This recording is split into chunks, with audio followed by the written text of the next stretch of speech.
What is going on, fellow fans of Clash of Clans? It is your host, Galadon. I hope you are having a fantastic day. I know I am because you chose to stop by the video today. And today, we are going to talk about the 5 types of Clash of Clans attackers in the game. Now, they're going to get pretty hilarious.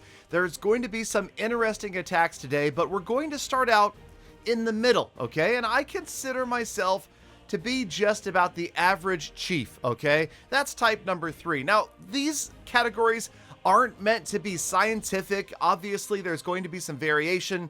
This list is just for entertainment purposes only. Obviously, many people are of the opinion that I'm below average, while others say that I'm well above average.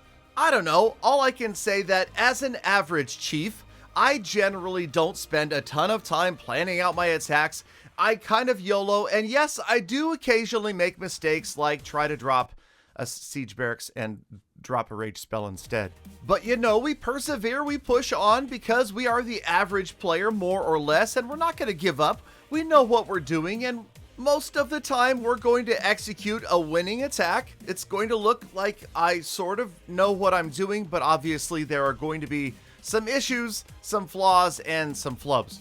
And I will say that I think that probably 2/3 of all Clash of Clans players fall into this middle category. And it's a very broad spectrum. Many players never even stop by YouTube, but they're average players because they've worked on their attacks on their own. Maybe they've watched their clan members. Maybe they've watched some replays, and that's how they learn, right? There's other players that study here and look at these attacks, watch lots of really good, well-made videos from some of the pro players like Itsu and so on and so forth, and they're still kind of average attackers, and that's okay.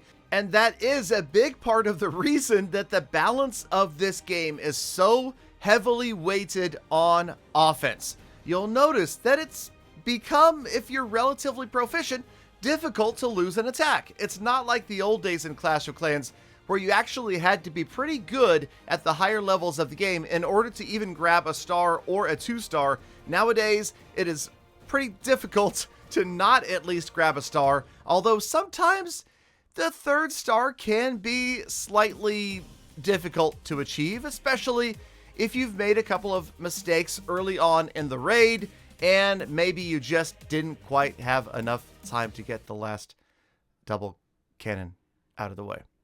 So let's move on. Let's go ahead and talk about some of the more entertaining attackers in Clash of Clans. How about type number 1?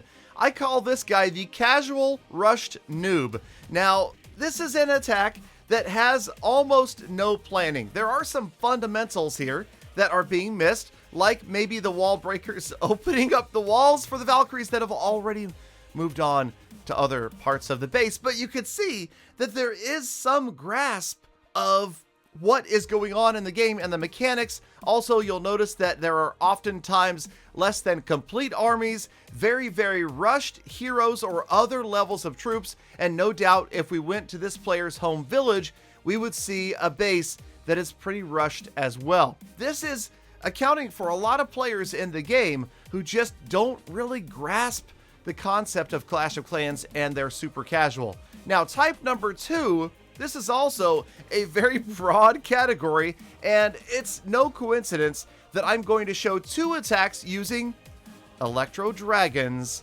as the spray and prayer player, okay? These guys, you know, they know that E-Dragons are strong, or maybe it's P.E.K.K.A.s, or maybe it's Yetis.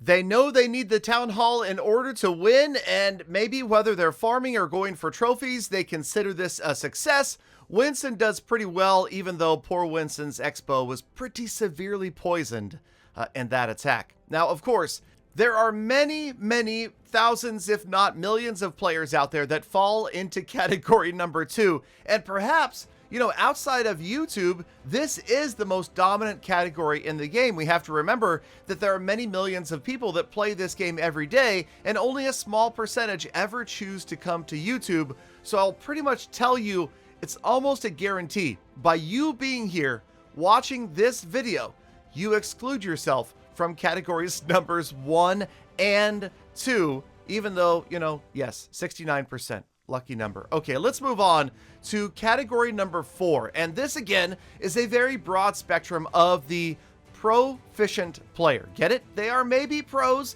or maybe they're just proficient. In any case, they are aware of the meta. They are aware of how to control a queen charge, and they are definitely clearly an above average player. Now, it just so happens that I'm using a member of Tribe Gaming right here, Exorcist, as an example, but, you know, I would probably have to say that this is the top 1 or 2% of all players in the game right here, but I couldn't find an attack that was kind of like in between average and super pro. So here we go, watching this 3-star, which you'll notice is pretty much the same strategy, at least the same army composition that I used way back in the beginning of this video. Remember that? Ages ago. That was like 5-6 minutes ago. Holy cow, and you're still here. Thank you for that. Okay. So, yes, these players have studied the bases. These players have practiced on friendly challenges time and time again. And again, this could be a very broad and overlapping spectrum of players between numbers 3 and number 5, right? You could have players that are just a little bit above average. You could have players that are competing in the World Championships, but aren't quite as innovative as the forward thinkers that fall into category number 5. We will get there in just a moment, but I'll just tell you this again. I think that everybody in Tribe definitely falls into category number 5. Those guys are crazy, they're insane, and the attacks they come up with, they don't take into consideration what necessarily is the normal meta attack, what everybody else is using. These guys are doing what it takes to become world champions, and what that requires is usually a way of looking at a base that the average or even above average player just doesn't see, right? They see all of the moving parts, they see all of the interactions, and they pick it apart surgically, piece by piece, wall by wall, defense by defense, with each and every troop having its own individual assignment, all the way down to those late game minions, spells, hero abilities, whatever the case may be, making sure that they pick up the 3-star, and most of the time, they do. Now, of course, many of us would love to be category number 4 and be like a pro player, but, you know, I'll tell you right now, unless you have hundreds and hundreds of hours to invest in Clash of Clans, most likely you're going to sit in category number 3 with good old Galadon. And we should be happy about that, right? We should be satisfied, but it doesn't stop us from watching players in category number 5. I call the outside the boxers, okay? These are players that they don't care what the meta is. They're going to design their own attack. They don't care what everybody else is using or what maybe somebody else might say, hey, you should try on this base. They're going to put together an army that maybe you've never seen before. A variant that isn't quite the same as what everybody else is using. And again, every single troop has an assignment. Check this one out right here. 4 healers, not 5 on the queen charge. You've got super archers. What? Who is using super archers these days? You know who is? Knowledge is. That's right. He is going to trash this base, making it look easy. He's got witches. He's got ice golems. He's got a little bit of everything. Throwing the kitchen sink in here and just absolutely picking this base apart. Look at the super wall breakers going in 3 levels deep right here. That is advanced game knowledge. This is what I'm talking about. These are players that don't need to use the Queen Charge Hybrid or Lalo that everybody else is.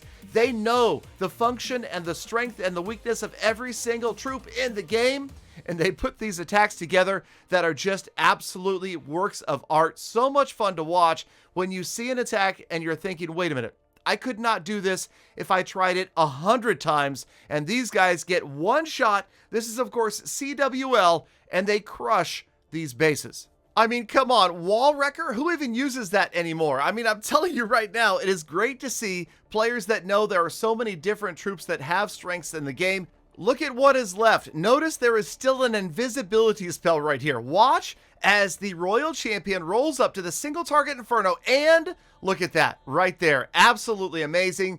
The single target Inferno goes down due to the invisibility spell late with barely 35 seconds left in this attack. It's like Knowledge had planned this the entire time and knew he was going to need that at the end. Dropping in the balloon on the mortar right there.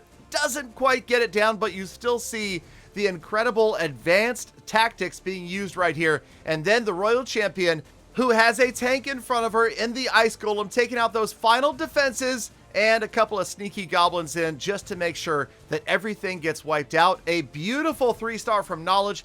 Definitely one of the top players in the game, but what about you? Which category do you fall into? Like I said, just by making it to the end of this video, you've excluded yourself from categories 1 and 2. Let me know what you think down in the comments. Thank you guys for watching all the way to the end of the episode. Leave a like if you get a chance. You know you are the true Galadon fan, and I love, think about, and appreciate every single one of you every single day. So get out there, make the best of the rest of your day. Be kind to other people. I'm going to plan to see you back here again tomorrow for Vortex.